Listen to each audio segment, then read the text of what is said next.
Hey guys, so today I'm going to show you how I go about producing an early 80s goth rock track like this.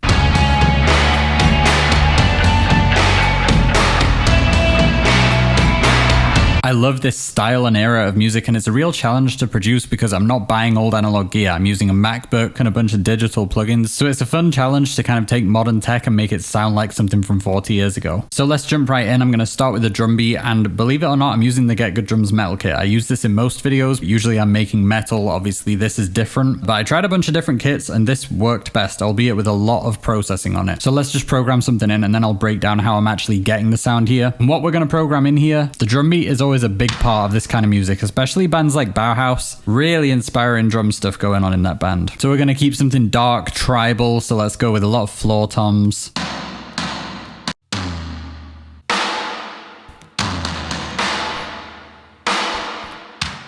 A little bit of pedal hat, closed hat. And that is essentially just going to be a drum loop that we use. Like in this kind of music, I find that the drums tend to almost get the listener in a trance. Like there might be the odd fill here and there, but generally they'll start like with a really creative drum beat and just kind of get the listener in a trance for like 4 minutes. So that's what we're going to do, starting really simple. 115 beats per minute. We don't want to be too upbeat and punk. I want to be kind of like chill, dark, slow. And these drums are really just going to kind of be the groundwork for us to do kind of experimental things with the guitars on top. And yeah, you'll see as this progresses with guitars and bass how the drums really need to just kind of loop like this. And as you can see, we've actually got, this is just one of our Get Good Drums tracks. So we've got these 3 red tracks, are all the same plugin but handling different things. So that first one is basically kind of like the atmosphere. I've called it reverb. It's just like an effects track. We then have a second one that's kind of like kicks and toms focused just to get a bit more punch. And then we have a third track. I'm just going to copy the same drum loop onto it. And this one's just all about the snare. So I'm going to delete everything except the snares off that one. So in a second, I'll get into why I'm doing all that, but let's just break down the first drum sound. So without any processing or effects, the first track sounds like this. So at that point, the only thing I'm really doing is, you can see I've got the room mic nice and loud. Reverb, room echo, atmosphere was a big part of this sound, both with effects and just recording in big rooms. Bands around this time loved it because it just makes things feel dark and cold and like you're in this big empty warehouse, which is just a weird, ominous kind of sound. So right off the bat, kind of a weird sound, but then we have all these effects. So first off, we've got a bunch of EQ. So I'm just cutting some low end because obviously old music doesn't have as much bass. And just boosting some of the harsher stuff because again, that's just something you find in old music. So then we have a mono delay, and let me just turn this up for you so that you can hear what it's doing. It's like a slapback delay. So I've only got that on 8% mix and you can hear it's not really that noticeable. But it's just adding a little bit of that vintage slapback characteristic and just making the drums sound a little bit fuller. I'm then using Ozone Stereo Imager, which I always use, just to make it feel wide and big. Then we have these next 3 plugins, all kind of doing the same thing. So we have Diablo, which is a soft clipper. Then we have LA2A compressor, which I'm not really using for the compression. I'm using it for the color, like the vintage color it gives to the sound. And then Temper for a little bit of distortion. These 3 are basically all just being used for a little bit of saturation, just make it a bit grainy, a bit noisy, a bit harsher. Then a huge important part of this tone and of just this mix in general is going to be this plugin, Vinyl, which is like a lo-fi plugin. Any kind of lo-fi plugin will help you to get this kind of sound, but this is like the only one I have. It's a free plugin and I don't make a lot of lo-fi music, so this is what I'm going with. Listen to the sound before and after Vinyl and you'll hear how it just kind of makes it sound old, fuzzy, hazy. It's like it takes a lot of the slap and the power away, which usually I would not want, but in a mix like this, you want that. You want it to feel muffled and like it's just played on some old tape that's been like sat in a drawer gathering dust for decades. Then I'm just boosting again some harshness. Old music just naturally has more of these harsh frequencies. Like as we've got better at music production, we've learned how to tame them more. So again, the opposite of what I would usually do, but I want it to sound harsh. I want it to sound tinny because it gives it that old school sound. So that is our main drum sound, which is basically there to just give us like the overall atmosphere and just the feeling. Now we have these other 2 layers, which are just kind of exaggerating a few elements. So we've got this punch track.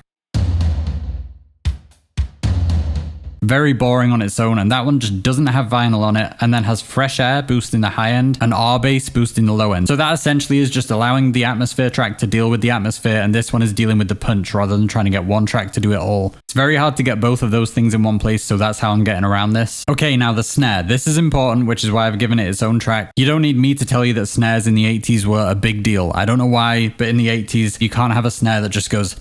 It seems like it was inescapable. Like whether you're Def Leppard or you're Bauhaus, in the 80s, your snares had to be epic. So this sound is definitely inspired by The Cure's Pornography album. I just wanted to get a very atmospheric, exaggerated 80s snare. So what we've actually got, again, without all these effects, it's actually a very standard, just the Get Good Drum snare. So you can hear how much the effects are doing. The first thing I'm doing is pulling all the low end out and again boosting the harshness. You'll see this a lot in this track because like I said, old music just has less bass and more harsh frequencies. Kind of made it thin, and then we've just got two very basic distortion plugins. Again, the Diablo Clipper and a stock distortion. Going into a stock reverb with a pretty long tail, so that just makes it spacious. Then I'm running the snare into Ozone Stereo Imager just a little bit, but just to make it a bit wider. I don't want it completely left and right, but I want it big. We then have a ping pong delay for even more spaciousness. EQ pulling out some heavy mids that we don't need. And you guessed it, vinyl. Again, listen without and then with vinyl, you'll hear what a difference this makes.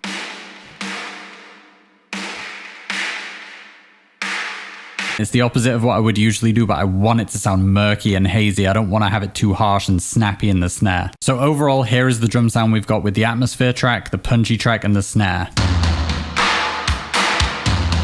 Because drums aren't a melodic instrument, you don't think of it as a part that adds like emotion to the track, but I feel like in this genre it really does. Like it wouldn't be the same without this as our bass. Alright, what I'm going to do now is just move this across and quickly bounce out the drums like this.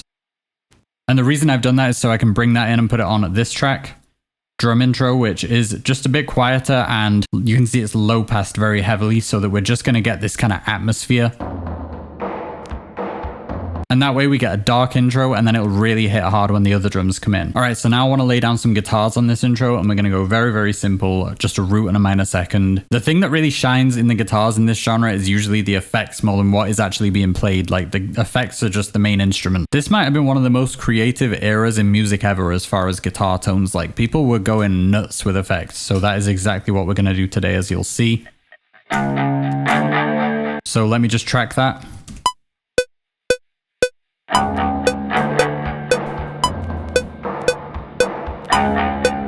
So these two guitar tracks, intro left and intro right, nothing crazy about that, just a standard clean tone. But then we've got a ping pong delay going into a chorus. Again, mostly just stock plugins in my DAW, so anyone can get this kind of sound. Chorus is a very important part of it, like you can hear. Just gives it that ominous detuned sound of like post-punk. So on the right, I'm going to do the same thing, but let's just go with the same notes but higher power chords so that there's a bit more kind of dimension to it. Nice and dark right away. We want to set the tone. All right, now we're going to get back to the main part of the song and the bass guitar. I'm going to track a quick bass line and then I'll break down the bass sound for you. I don't know why I'm working in threes, but just like with the drums, we've got like 3 sounds working together to get the bass sound. I know it's kind of complicated, but it will all make sense in a minute, so stay with me. There's just so many textures that go into creating this kind of old school sound, and I wanted to get it right. So yeah, we've got quite a few tracks going on to kind of get this overall vibe. So here's what the bass is going to do.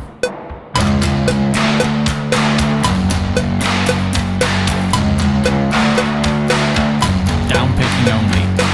This is punk.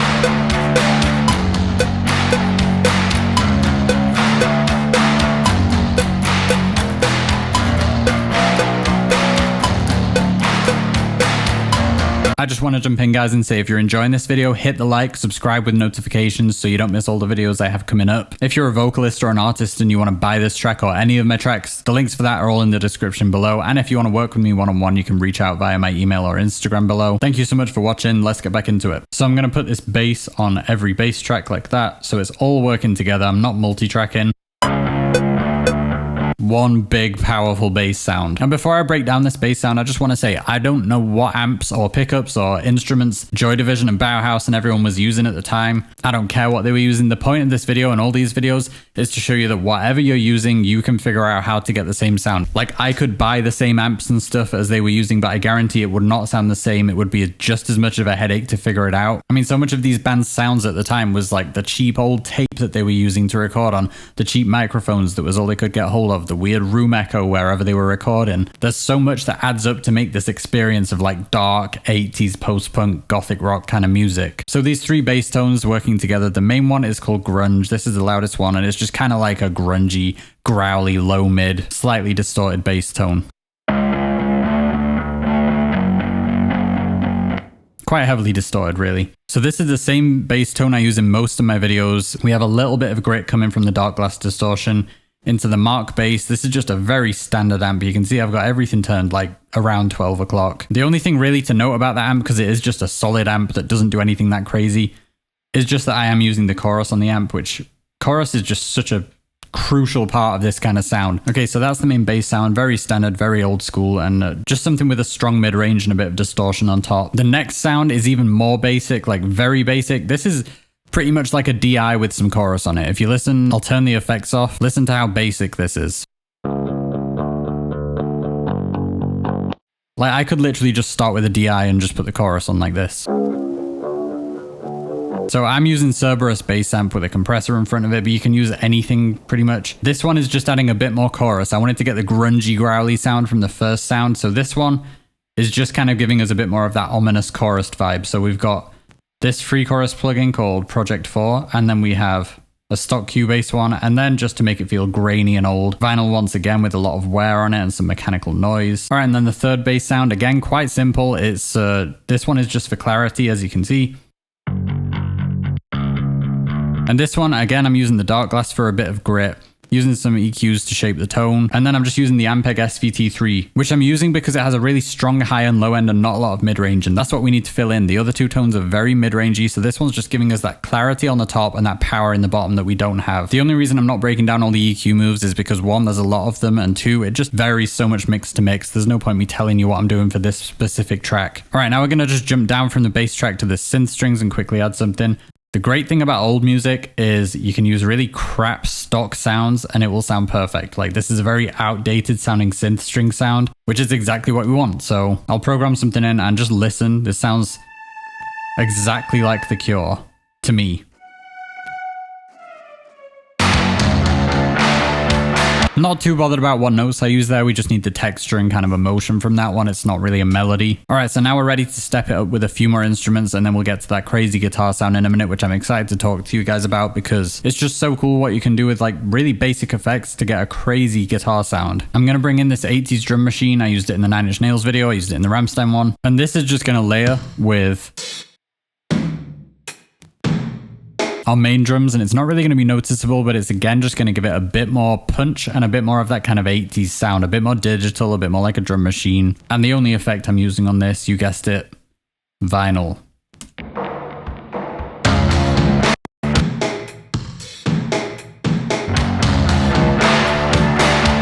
And I'm definitely thinking about The Cure with that one. They used a lot of drum machines in their stuff in the 80s. All right, quickly, I'm just going to layer this like metallic clank sound, which you've probably seen me use in a lot of the industrial metal videos.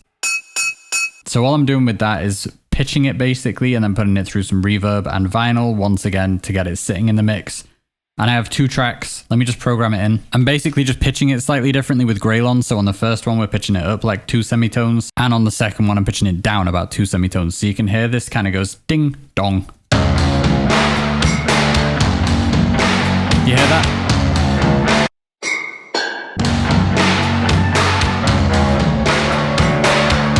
It just makes it feel colder, more metallic, more industrial, more kind of like ominous. All right, last thing before we get to that guitar sound. This is not an old school sound. We're going to be using this Nemesis drum kit that, again, you've probably seen me use in a lot of the recent videos.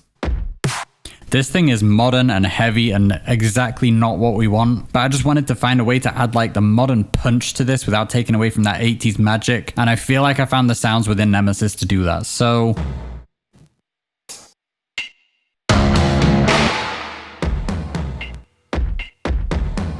So there's nothing about those sounds that jumps out too much, so if you listen in the mix, it doesn't actually stick out, it just adds a lot of power in the low end.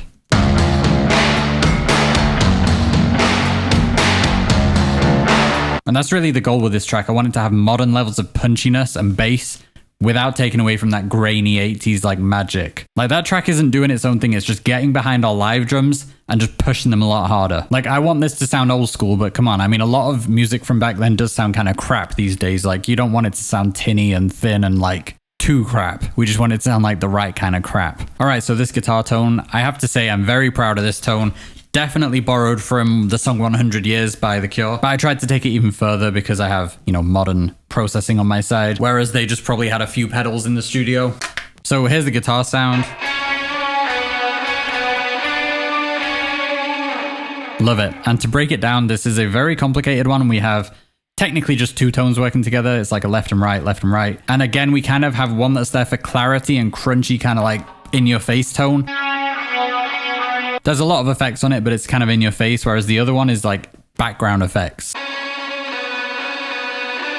And that's honestly a trick I recommend anytime you're going crazy with effects. You don't want them to just get lost in the mix. So I always try and have like a track for clarity and a track for the atmosphere so that you don't have to sacrifice either way. So first off, with the first tone, let me just put the left track in the middle and turn off all the effects so you can just hear the amp. It's a very standard, just kind of like crunchy guitar sound. You can get this from any amp. I'm using the 14 because I always use it, binaural.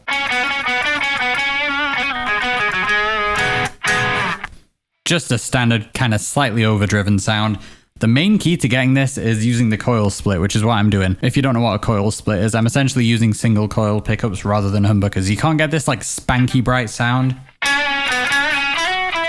from humbuckers. It just doesn't work. They sound muffled. So I'm starting with that kind of basic sound and then running it into the same two choruses I've been using, a phaser, which is just a stock Cubase plugin, vinyl once again, of course, ping pong delay and reverb. Nothing crazy, but just kind of every effect, because that's what these bands were doing in the 80s, just kind of coming into the studio like, okay, well, here's all the pedals I've got. Let's see what we can do. And you end up with... And obviously, you know, I'm trying to get the right settings. Like a lot of chorus is the first thing, just as much chorus as you can get. Quite a lot of delay, just so we've got it ringing out. And then reverb to kind of soften the delay and the attack. All right, so that's the first tone, which is the in-your-face one. Then we've got this crazy kind of really effects-driven one, which I'm actually using a stock Cubase amp. I never usually do this. I think this is modeled on a Vox AC30. But again, without effects, it's just a very, very standard... which is just like a vintage sound, and I guess that's why I'm using the Cubase amp, because I want it to sound cheap. The Cubase amps are bad, stock amps in any DAW are pretty bad, but it sounds old and vintage, and that's what I need as a base for this sound. And then I can, you know, I've got a fuzz going into it to make it nice and like heavy, distorted. We've got a tube screamer in front of that. We've got a chorus after that. Camel Crusher giving us even more distortion after that. Like I just went nuts on this one. A hell of a lot of reverb. Hell of a lot of delay, and then a couple of EQs just taming the lows and some harsh high end. But yeah, really that one is just like a huge amount of distortion into a huge amount of time-based effects. That's the key to getting kind of the effects wash, like lots of distortion and compression going into a lot of reverb and delay. So let's quickly track something, and I'm not going to follow the bass. This is another key point of this genre. Very, very rare that the guitar follows the bass. Usually the bass and drums are following each other, kind of locking in together, doing their own thing underneath everything else. And then way up top in the clouds, you've got the guitar. So let's track that now and listen to how like the bass and guitar interplay with each other by doing different things. Keeps it way more interesting than if they just followed each other.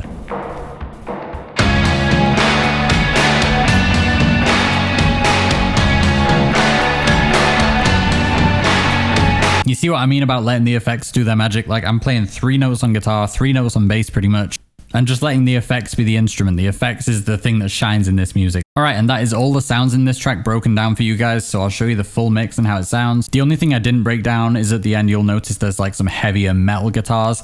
They didn't really need breaking down because it's just a very distorted kind of standard metal tone. No magic going on there, but listen out for it at the end because it's the coolest part of the track for sure. It really adds something. Thank you guys as always for watching. Like, comment, subscribe. Let me know what else you want to see on this channel. Early 80s Gothic rock / post-punk. Let's go.